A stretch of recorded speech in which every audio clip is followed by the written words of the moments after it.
Welcome to this video. Here we are going to see about two experiments which is called as the flow through triangular notch and flow through a rectangular notch. It is also a similar experiment corresponding to your RSF meter and venturi meter and rotometer.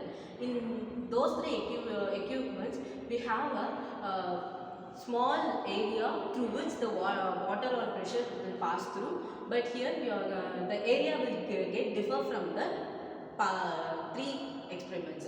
As you know, in the RSF meter it is just a small opening for the passage, and here the passage area will get differ. As you see here, this is your rectangular notch and this is your triangular notch, which is we can also call it as a V notch.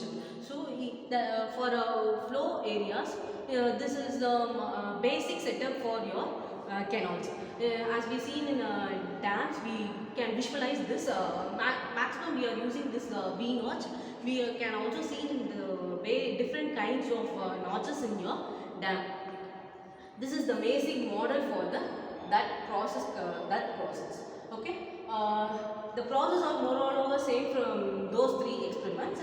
First, we have to level your YouTube manometer, through which the mercury pass we have to level it.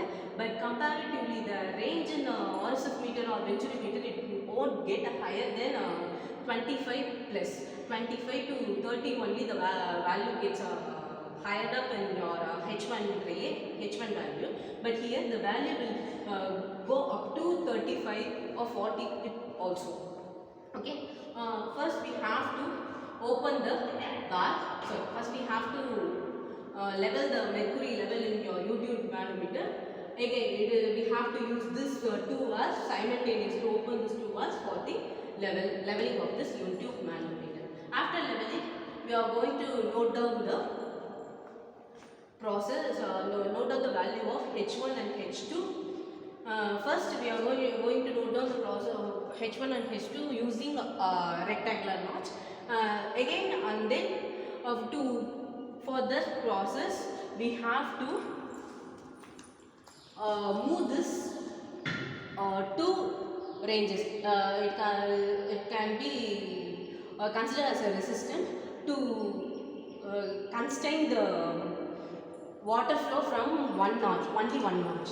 Okay.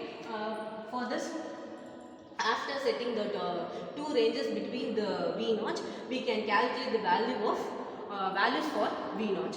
After setting this, the process will be similar.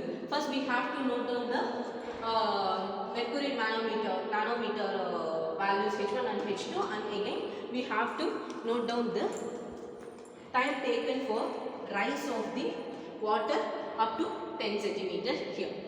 After completing this process, we can move for our rectangular notch for the same process, and we can calculate, we can note down the reading for the rectangular notch. After we can note down this reading, we can go for the calculation part. To calculate the discharge through the rectangular notch, we have to first calculate the actual discharge and the theoretical discharge. For the actual discharge, the formula is volume collected divided by time taken, and for a theoretical discharge, 2 by 3 into 2 square root of 2g into b into h 3 by 2.